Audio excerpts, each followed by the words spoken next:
Well, hello there, and welcome to the Dana Spencer Show, where we talk about solving problems, building relationships, quitting corporate, and the freedom to walk in your God-given purpose. So how are we feeling? I hope you are feeling amazing and you have the activity of your limbs. This is the day that the Lord hath made. Let us rejoice and be glad in it. So I hope you are glad today. Now, normally I have someone here that I interview, but you know what? I went to an event last night. Shout out to the University of Louisville and their love for their athletes. And it was an amazing event. And I thought to myself, there are so many lessons to learn from athletes. So that's what we're going to talk about today. I have 10 lessons that we can learn from athletes. So the first lesson that we can learn from the athletes is discipline.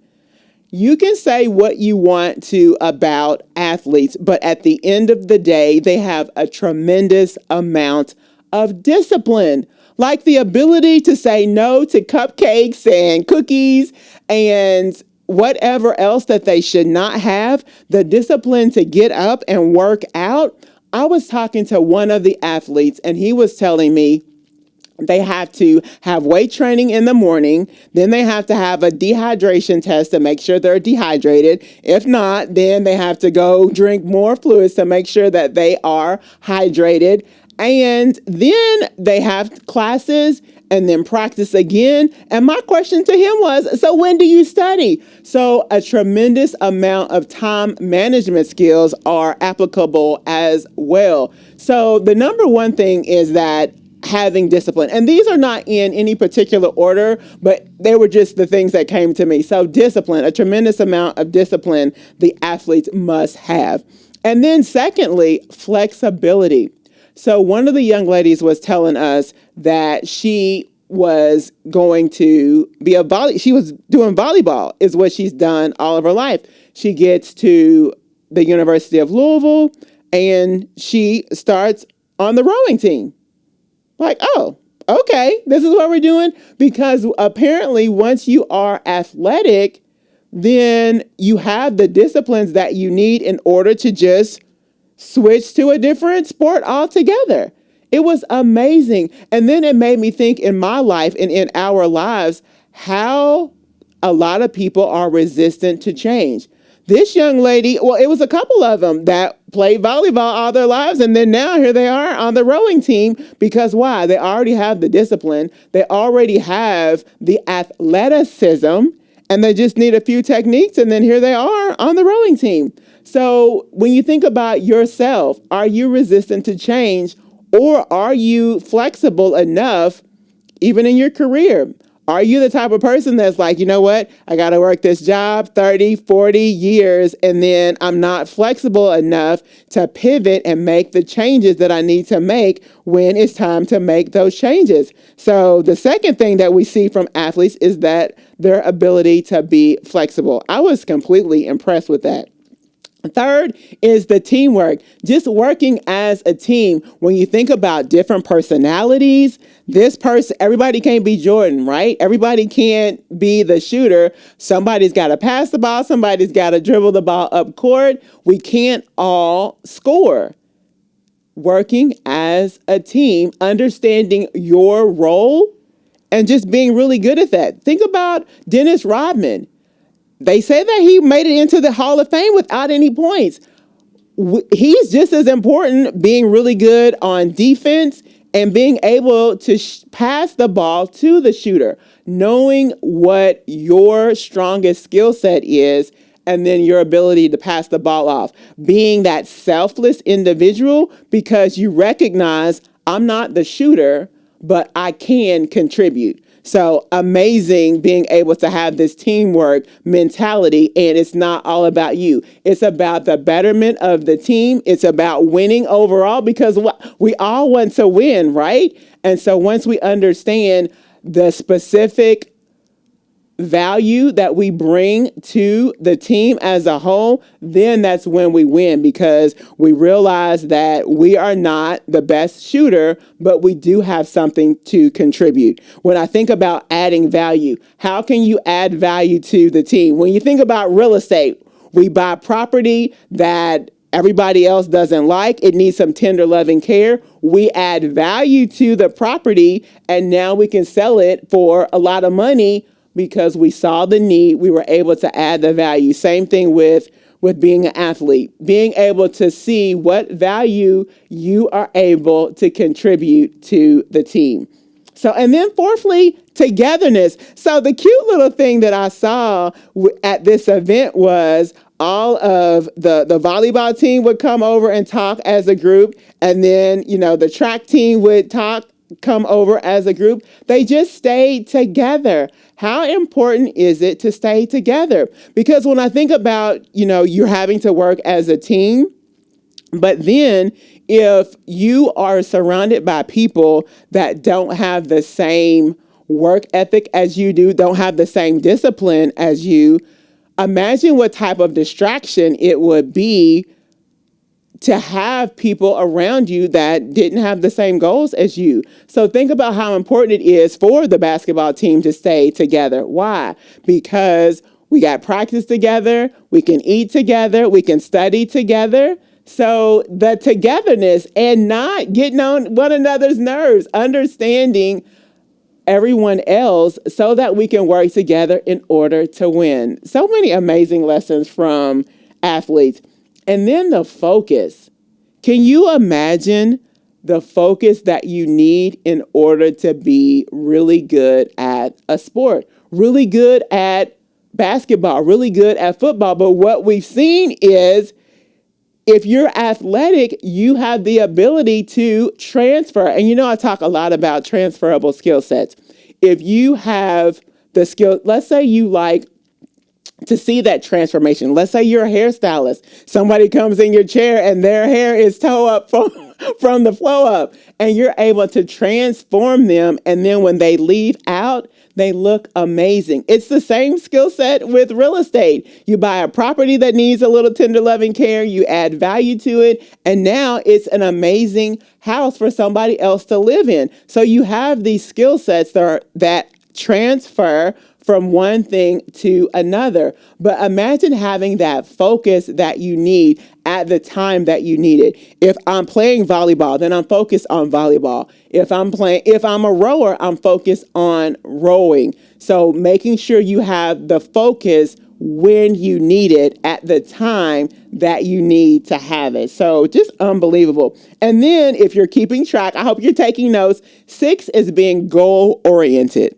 Not everybody is goal oriented. Some people are just roaming through life, just doing whatever, and you'll wake up one day and you've been on this job for 30 years.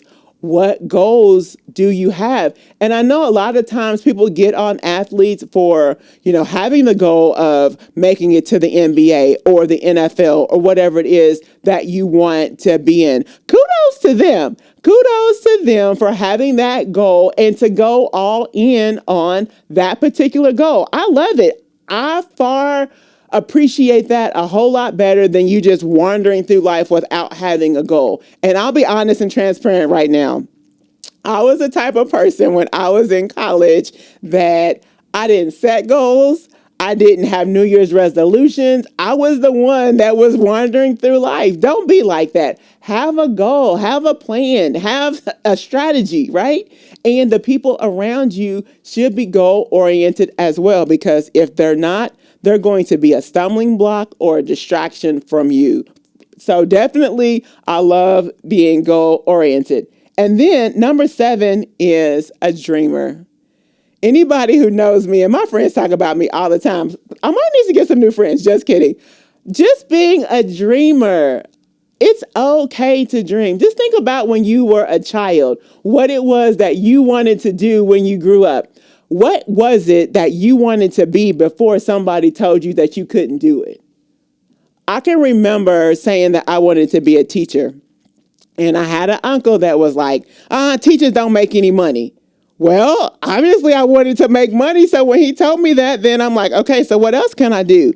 Well, look what I'm doing now. I'm teaching people how to get started investing in real estate. So even though you may not be in the profession that you thought you were going to into in terms of what you thought it was going to look like, if you have it in you, then it will show up in other ways. So if teaching is in me, then I can teach what it is that I want to teach somebody. And it just happens to be real estate.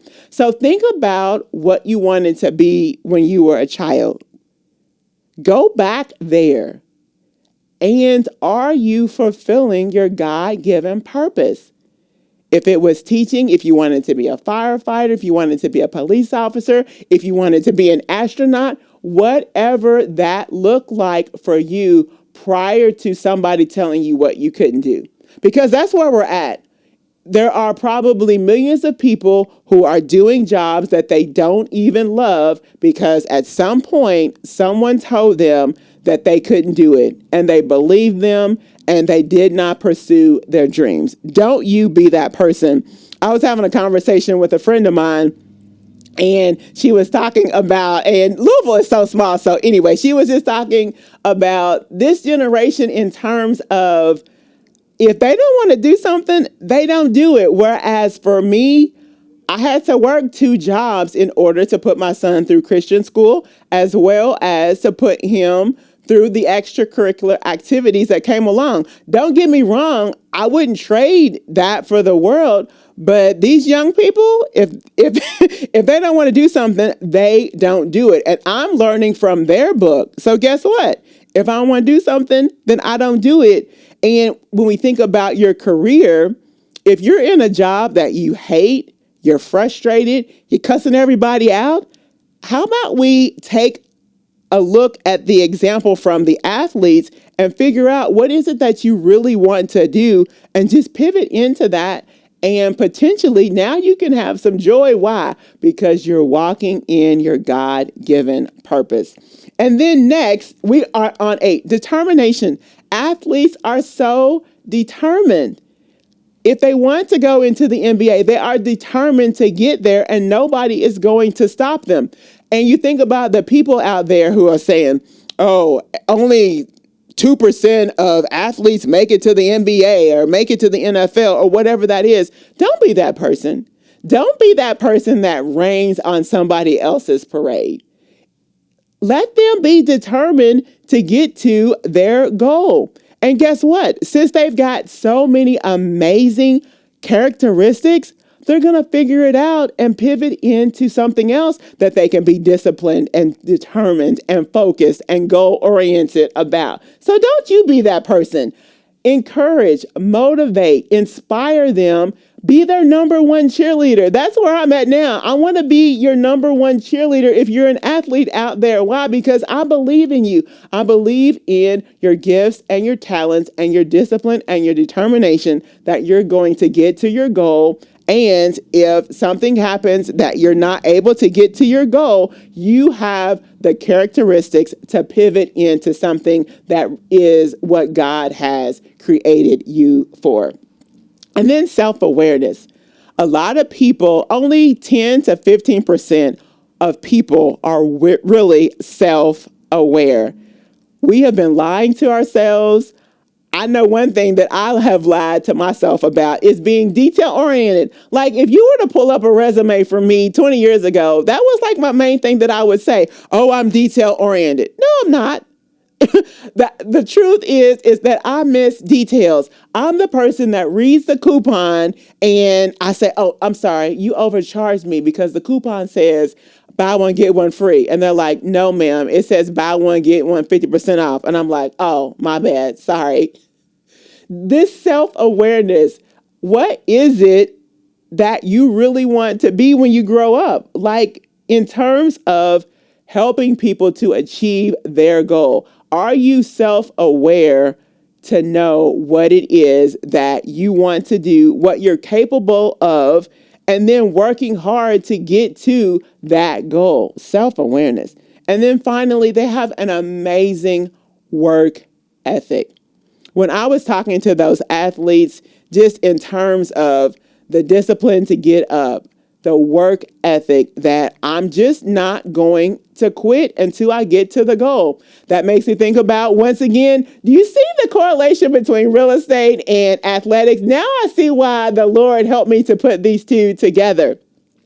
You buy a property. So I bought a property that was boarded up. It was vacant for 7 years. And people broke into the property. Because it had been vacant for 7 years, one of the things that I didn't know, and this is some free game for you, is that you have to get a gas inspector to come over before they will turn on the utilities. Well, who knew that? So there's such a learning experience in terms of investing in real estate. Well, so many people were like, when are you going to quit? When are you going to give up? And even my son was like, Mom, when are you going to give this up?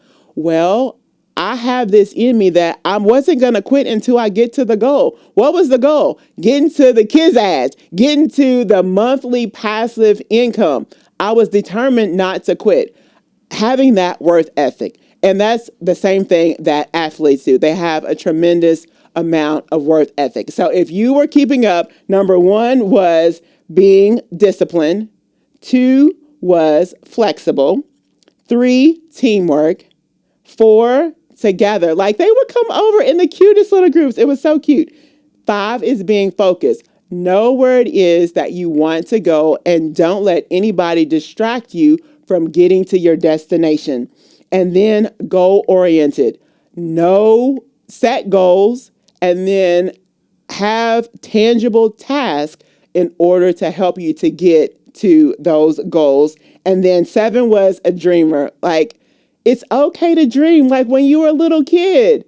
It's okay to dream. And don't let people squash your dreams. Don't listen to those people who have been doing the same thing for the past 30, 40 years. They're never going to do anything different. They're never going to change. Don't let those people squash your dreams. You keep dreaming. You keep having that vision for your future and where God wants you to be. And then determination. Be determined that you are going to get there, whether that's the NBA, whether that's the NFL, whatever that is for you, be determined. And then self-awareness. Know yourself, right? Because we tell ourselves lies. We don't even know who we really are. But once you get there and you have that self-awareness, you can accomplish anything. And then finally, a work ethic. Do you have a work ethic? Are you going to keep on going and you're not going to quit? You have a routine. You get up in the morning. You spend time with the Lord. You praise Him. You go to the gym. You are very conscious about what you eat. And you have an amazing ethic that anybody would love to have you. So whether you make it to whether you have your professional career or not, you still have some amazing characteristics that anybody would love to have. So those are the 10 lessons from athletes. I hope you were able to glean from those, and I hope you will look at athletes differently and appreciate them for all of their hard work, their amazing attributes, and then maybe you'll even hire them one day for a job, because guess what? How you do anything is how you do everything. So thank you so much for tuning in to the Dana Spencer Show. Until next time.